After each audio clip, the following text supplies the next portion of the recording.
Hi all, welcome to my YouTube channel. ನಾನಿವತ್ತು evening ಸ್ನ್ಯಾಕ್ಸ್ಗೆ ಈರುಳ್ಳಿ ಸಮೋಸ ಮಾಡ್ತಾ ಇದ್ದೀನಿ. ನೋಡ್ತಾ ಇರ್ಬೋದು ನೀವು, ತುಂಬ ಚೆನ್ನಾಗಿ ಸಮೋಸ ಬಂದಿದೆ. ನಾನು ಯಾವ ರೀತಿ ಸಮೋಸ ಮಾಡಿದೆ ಅನ್ನೋದನ್ನ ಈ ವಿಡಿಯೋದಲ್ಲಿ ಶೇರ್ ಮಾಡ್ತಾ ಇದ್ದೀನಿ. ನಾನಿಲ್ಲಿ 1 ಕಪ್ ಹಿಟ್ಟಿಗೆ ಸಮೋಸ ಮಾಡ್ತಾ ಇದ್ದೀನಿ. ಮೊದಲಿಗೆ ಸಮೋಸ ಶೀಟ್ ರೆಡಿ ಮಾಡ್ಕೊಳ್ಳೋದಕ್ಕೆ ನಾನಿಲ್ಲಿ 1 ಕಪ್ ಮೈದಾ ಹಿಟ್ಟು ಹಾಗೂ 1 ಸ್ಪೂನ್ ಆಯಿಲ್ನ ಹಾಕಿ ಹಾಗೆ ಉಪ್ಪನ್ನು ಸೇರಿಸ್ಕೊಂಡು ಚೆನ್ನಾಗಿ ಮಿಕ್ಸ್ ಮಾಡ್ಕೊತಾ ಇದ್ದೀನಿ. ಉಪ್ಪು ಮತ್ತು ಎಣ್ಣೆ ನೀಟಾಗಿ ಹಿಟ್ಟಿನಲ್ಲೆಲ್ಲ ಮಿಕ್ಸ್ ಆಗೋ ಹೋಗಿ ನೀಟಾಗಿ ಫಸ್ಟ್ ಎಲ್ಲ ಮಿಕ್ಸ್ ಮಾಡ್ಕೊಬೇಕು. ನೀರು ಹಾಕೋಕ್ಕೂ ಮುಂಚೆ ನೀಟಾಗಿ ನಾವು ಹಿಂಗೆ ಮಿಕ್ಸ್ ಮಾಡಿಕೊಂಡು ಆಮೇಲೆ ಸ್ವಲ್ಪನೇ ನೀರು ಹಾಕ್ಕೊಂಡು ಮಿಕ್ಸ್ ಮಾಡ್ಕೊತಾ ಹೋಗಬೇಕು. ಈ 1 ಕಪ್ ಹಿಟ್ಟಿಂದ ಸುಮಾರು 20ರಿಂದ 24 ಪುಟಾಣಿಯಾದಂತಹ ಸಮೋಸನ ನಾವು ಮಾಡ್ಕೊಬೋದು. ನಾನಿಲ್ಲಿ 2ರಿಂದ 3 ಸಲ ನೀರು ಸ್ವಲ್ಪನೇ ಹಾಕ್ಕೊಂಡು ಹಿಟ್ಟು ಕಲಿಸ್ತಾ ಇದ್ದೀನಿ. ನೀವು ಹಾಗೆ ಸ್ವಲ್ಪನೇ ಹಾಕ್ಕೊಂಡು ಕಲಿಸ್ಬೋದು. ಒಂದೇ ಸಲ ಹಾಕೊಂಡ್ಬಿಟ್ರೆ ತೆಳ ಬಂದ್ಬಿಡುತ್ತೆ. ತುಂಬ ತೆಳನೂ ಮಾಡಿದೆ, ತುಂಬ ಗಟ್ಟಿನೂ ಮಾಡಿದೆ. ಒಂದು ಮೀಡಿಯಮ್ ಆಗಿ ಸಾಫ್ಟಾಗಿ ನೋಡಿ ಈ ಥರ ಹಿಟ್ಟು ಕಲಿಸ್ಕೊಬೇಕು. ಹಿಟ್ಟನ್ನ ಕಲಸಾದ್ಮೇಲೆ ಹೀಗೆ ಇಟ್ಬಿಟ್ರೆ ಡ್ರೈ ಆಗಿಬಿಡುತ್ತೆ. ಆದ್ದರಿಂದ ಒಂದು ಅರ್ಧ ಸ್ಪೂನ್ ಆಯಿಲ್ ಹಾಕಿ ಎಲ್ಲ ಕಡೆನೂ ನೀಟಾಗಿ ಸ್ಪ್ರೆಡ್ ಮಾಡಿ ನೀಟಾಗಿ ಮಿದ್ಕೊಬೇಕು. ಇನ್ನೊಂದು ಸಲ ಸಮೋಸ ನೀಟಾಗಿ ಬರಬೇಕು ಅಂದರೆ ಸಮೋಸ ಶೀಟ್ ನೀಟಾಗಿ ಬರಬೇಕು. ಆದ್ದರಿಂದ ನಾವು ಹಿಟ್ಟನ್ನ ಎಷ್ಟು ನೀಟಾಗಿ ಕಲಸಿ ಇಡ್ತೀವಿ ಅದೇ ಇಂಪಾರ್ಟೆಂಟ್ ಆಗುತ್ತೆ.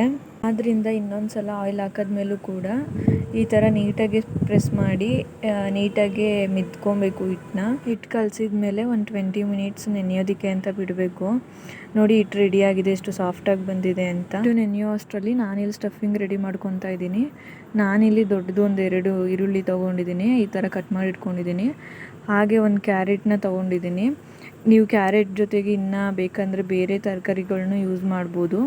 ನಾನಿಲ್ಲಿ ಕ್ಯಾರೆಟ್ ಅಷ್ಟೇ ಯೂಸ್ ಮಾಡ್ತಾ ಇದ್ದೀನಿ. ಕ್ಯಾರೆಟ್ ಜೊತೆಗೆ 1 ಕಪ್ಪು ಕೊತ್ತಂಬರಿ ಸೊಪ್ಪು ಹಾಗೆ ಸ್ಪೈಸಸ್ನ ತೊಗೊಂಡಿದ್ದೀನಿ. ಬನ್ನಿ ಈಗ ಯಾವ ರೀತಿ ಸ್ಟಫಿಂಗ್ ಮಾಡೋದು ಅಂತ ನೋಡೋಣ. ಮೊದಲಿಗೆ ಸ್ಟವ್ ಮೇಲೆ ಒಂದು ಪ್ಯಾನ್ ಇಟ್ಕೊಂಡು ಅದಕ್ಕೊಂದು 2ರಿಂದ 3 ಸ್ಪೂನ್ ಆಯಿಲ್ ಹಾಕ್ಕೊತಾ ಇದ್ದೀನಿ. ಎಣ್ಣೆ ಕಾದಿದ ನಂತರ ಕಟ್ ಮಾಡ್ಕೊಂಡಿರೋ ಅಂತಹ ಈರುಳ್ಳಿನೆಲ್ಲ ಇದಕ್ಕೆ ಹಾಕ್ಕೊತಾ ಇದ್ದೀನಿ. ಸ್ಟವ್ನ ಸಿಮ್ಮಲ್ಲಿ ಇಟ್ಕೊಂಡು ನಾನಿಲ್ಲಿ ಈರುಳ್ಳಿನ ಈ ಥರ ನೀಟಾಗಿ ಹುರ್ಕೊತಾ ಇದ್ದೀನಿ. ತುಂಬ ಬ್ರೌನಿಷ್ ಆಗು ಬರಬಾರ್ದು. ಸಮೋಸಾಗೆ ಸ್ವಲ್ಪ ಹರ್ಬರೆ ಥರ ಹುರ್ಕೊಬೇಕು. ಈರುಳ್ಳಿ ಫ್ರೈ ಆದ ನಂತರ ನಾನಿಲ್ಲಿ ಕ್ಯಾರೆಟ್ ಹಾಕ್ಕೊತಾ ಇದ್ದೀನಿ. ನಾನು ಆಗಲೇ ಹೇಳಿದಾಗೆ ನೀವು ಕ್ಯಾರೆಟ್ ಜೊತೆಗೆ ಇನ್ನೂ ಬೇರೆ ವೆಜಿಟೇಬಲ್ಸ್ ಕೂಡ ಯೂಸ್ ಮಾಡ್ಬೋದು. ಅಂದರೆ ಕ್ಯಾಪ್ಸಿಕಮ್ಮು ಅಥವಾ ಎಲೆಕೋಸು ಈ ಥರನೂ ಯೂಸ್ ಮಾಡ್ಬೋದು. ನಾನಿಲ್ಲಿ ಕ್ಯಾರೆಟ್ ಮಾತ್ರ ಯೂಸ್ ಮಾಡ್ತಾಯಿದ್ದೀನಿ. ಕ್ಯಾರೆಟ್ ಕೂಡ ಹಾಗೆ ಸ್ವಲ್ಪ ಹರ್ಬರೆ ಫ್ರೈ ಮಾಡ್ಕೊಂಡ್ಮೇಲೆ ಸ್ಪೈಸಸ್ನ ಆ್ಯಡ್ ಮಾಡ್ತಾಯಿದ್ದೀನಿ. ನಾನಿಲ್ಲಿ 1 ಟೇಬಲ್ ಸ್ಪೂನ್ ಚಿಲ್ಲಿ ಪೌಡರು, ಒಂದು ಅರ್ಧ ಟೇಬಲ್ ಸ್ಪೂನ್ ಧನಿಯಾ ಪೌಡರು, ಒಂದು ಸ್ವಲ್ಪ ಚಾಟ್ ಮಸಾಲ ಹಾಗೆ ಕಸ್ತೂರಿ ಮೆಂತ್ಯನ ಕೂಡ ಯೂಸ್ ಮಾಡ್ತಾ ಇದ್ದೀನಿ ಸ್ವಲ್ಪ ಫ್ಲೇವರ್ಗೆ ಅಂತ. ಹಾಗೆ ಒಂದು ಸ್ವಲ್ಪ ರುಚಿಗೆ ತಕ್ಕಷ್ಟು ಉಪ್ಪನ್ನು ಕೂಡ ಹಾಕ್ಕೊಂಡು ಎಲ್ಲನೂ ಹೀಗೆ ಮಿಕ್ಸ್ ಮಾಡ್ತಾ ಇದ್ದೀನಿ. ಎಲ್ಲ ಸ್ಪೈಸಸ್ನೂ ಹಾಕಿ ಮಿಕ್ಸ್ ಮಾಡಿದ ನಂತರ ಸ್ಟವ್ನ ಸಿಮ್ಮಲ್ಲೇ ಇಟ್ಕೊಂಡು ಒಂದು 2 ಮಿನಿಟ್ಸ್ ಬೇಯಕ್ಕೆ ಬಿಡಬೇಕು. ನಂತರ ಇದಕ್ಕೆ ಸಣ್ಣದಾಗಿ ಕಟ್ ಮಾಡ್ಕೊಂಡಿರೋ ಅಂತಹ ಕೊತ್ತಂಬರಿ ಹಾಕ್ಕೊಂಡು ಈಗ ಮಿಕ್ಸ್ ಮಾಡಿಕೊಂಡ್ರೆ ಸಮೋಸ ಒಳಗೆ ಹಾಕುವಂತಹ ಸ್ಟಫಿಂಗ್ ರೆಡಿ ಆಗುತ್ತೆ. ಸ್ಟಫಿಂಗ್ ರೆಡಿ ಆದ ನಂತರ ಅದನ್ನು ತಣ್ಣಗಾಗೋದಕ್ಕೆ ಬಿಡಬೇಕು. ಅಷ್ಟರಲ್ಲಿ ನಾನಿಲ್ಲಿ ಸಮೋಸ ಶೀಟ್ ರೆಡಿ ಮಾಡ್ಕೊಳ್ಳೋದಕ್ಕೆ ಅಂತ ನೆನೆಯಕ್ಕೆ ಇಟ್ಟಿರುವಂತಹ ಹಿಟ್ಟನ್ನ ಈಗ ಇನ್ನೊಂದು ಸಲ ಈಗ ನೀಟಾಗಿ ಮಿದ್ಕೊತಾ ಇದ್ದೀನಿ. ನೋಡ್ತಾ ಇರ್ಬೋದು ಹಿಟ್ಟು ತುಂಬಾ ಸಾಫ್ಟ್ ಆಗಿದೆ. ನೆಂದ ಮೇಲೆ ನೆಂದಿರೋ ಹಿಟ್ಟನ್ನ ನೀಟಾಗಿ ಮಿದ್ದಿ ನಾನಿಲ್ಲಿ 6 ಭಾಗಗಳಾಗಿ ಉಂಡೆ ಮಾಡ್ಕೊಂಡಿದ್ದೀನಿ. ಈಗ ನಾನಿಲ್ಲಿ ಸೇಮ್ ಚಪಾತಿ ಹೇಗೆ ಲಟ್ಟಿಸ್ಕೊತೀವಿ ಅದೇ ರೀತಿ ಈ ಥರ ನೀಟಾಗಿ ರೌಂಡಾಗಿ ಲಟ್ಟಿಸ್ಕೊತಾ ಇದ್ದೀನಿ. ನೀಟಾಗಿ ರೌಂಡಾಗಿ ಲಟ್ಟಿಸ್ಕೊಂಡಿದ ನಂತರ ಒಂದೊಂದೇ ಆದರೂ ಸುಟ್ಕೊಬೋದು ಅಥವಾ ಒಂದು ಹರಿದಿರೋ ಹಿಟ್ಟಿನ ಮೇಲೆ ಸ್ವಲ್ಪ ಎಣ್ಣೆ ಹಾಕಿ ಎಲ್ಲ ಕಡೆನೂ ಸ್ಪ್ರೆಡ್ ಮಾಡಿ ಅದ್ರ ಮೇಲೆ ಸ್ವಲ್ಪ ಮೈದಾ ಹಿಟ್ಟನ್ನು ಉದುರಿಸ್ಕೊಂಡು ಅದ್ರ ಮೇಲೆ ಇನ್ನೊಂದು ಹರಿದಿರೋ ಅಂಥ ಹಿಟ್ಟನ್ನು ಹಾಕಿ ಲಟ್ಟಿಸ್ಕೊಬೋದು. ನಾನಿಲ್ಲಿ ಅದೇ ರೀತಿ 2 ಹಾಕಿ ಲಟ್ಟಿಸ್ಕೊಂಡಿದ್ದೀನಿ. ಈ ಥರ ಮಾಡೋದ್ರಿಂದ ಸ್ವಲ್ಪ ಬೇಗ ಆಗುತ್ತೆ. ಹಾಗೆ ಸ್ಟವ್ ಮೇಲೆ ಹಂಚಿಟ್ಟು ಹರಿದಿರೋ ಅಂಥ ಹಿಟ್ಟನ್ನು ಹಾಕಿ ಬೇಯಿಸ್ಕೊತಾ ಇದ್ದೀನಿ. ಯಾವ ರೀತಿ ಹಿಟ್ಟನ್ನು ಬೇಯಿಸ್ಕೋಬೇಕು ಅಂದರೆ ಪೂರ ಚಪಾತಿ ಥರನೂ ನಾವು ಸುಟ್ಕೊಳ್ಬಾರ್ದು. ನೋಡ್ತಾ ಇರ್ಬೋದು ಸ್ವಲ್ಪ ಬಿಸಿ ಆಗ್ತಾ ಇದ್ದಂಗೆ ಇಲ್ಲಿ ಒಂದೊಂದೇ ಬಿಟ್ಕೊತಾ ಇದೆ. ಇಷ್ಟಾಗಿದ್ರೆ ಇದು ಬೆಂದಿದೆ ಅಂತ ಅರ್ಥ.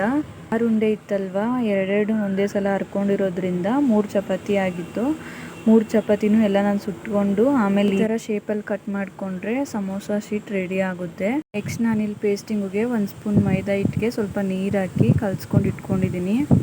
ನೋಡಿ ಈ ರೀತಿ ಪೇಸ್ಟ್ ಹಾಕ್ಕೊಂಡು ಫೋಲ್ಡ್ ಮಾಡ್ಕೊಳ್ಬೇಕು. ಫೋಲ್ಡ್ ಮಾಡ್ಕೊಂಡು ಈ ಥರ ಪ್ರೆಸ್ ಮಾಡಿದ್ರೆ ನೀಟಾಗಿ ಅಂಟ್ಕೊಳ್ಳುತ್ತೆ. ಅದು ನಾವು ಎಣ್ಣೆಗೆ ಹಾಕಿದಾಗ ಬಿಟ್ಕೊಳ್ಳೋ ಚಾನ್ಸಸ್ ಇರುತ್ತೆ. ಸೊ ನೀಟಾಗಿ ಪೇಸ್ಟಿಂಗ್ ಯೂಸ್ ಮಾಡಿಕೊಂಡು ನೀಟಾಗಿ ಫೋಲ್ಡ್ ಮಾಡ್ಕೊಬೇಕು. ಫೋಲ್ಡ್ ಆದ ನಂತರ ಸ್ಟಫಿಂಗ್ನ 1 ಸ್ಪೂನ್ ಹಾಕ್ಕೊಂಡು ರೀತಿ ಪೇಸ್ಟ್ ಹಾಕ್ಕೊಂಡು ನೀಟಾಗಿ ಇನ್ನೊಂದು ಸಲ ಫೋಲ್ಡ್ ಮಾಡ್ಕೊಳ್ಬೇಕು.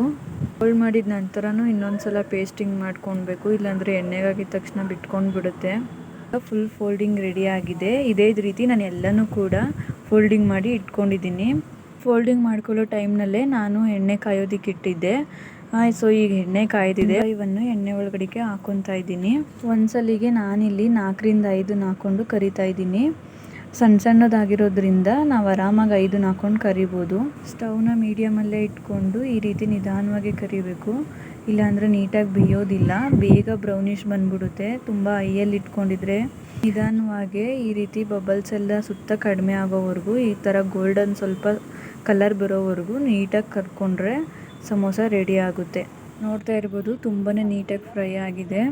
ಹಾಗೂ ಎಲ್ಲೂ ಸಮೋಸ ಬಿಟ್ಕೊಳ್ಳೋದು ಆ ಥರ ಎಲ್ಲ ಆಗಿಲ್ಲ. ನಾವು ಪೇಸ್ಟಿಂಗ್ ನೀಟಾಗಿ ಮಾಡಿಕೊಂಡ್ರೆ ಸಮೋಸ ನೀಟಾಗಿ ಬರುತ್ತೆ. ಇದೇ ರೀತಿ ಎಲ್ಲನೂ ಫ್ರೈ ಮಾಡ್ಕೊಂಡಿದ್ದಾಯಿತು.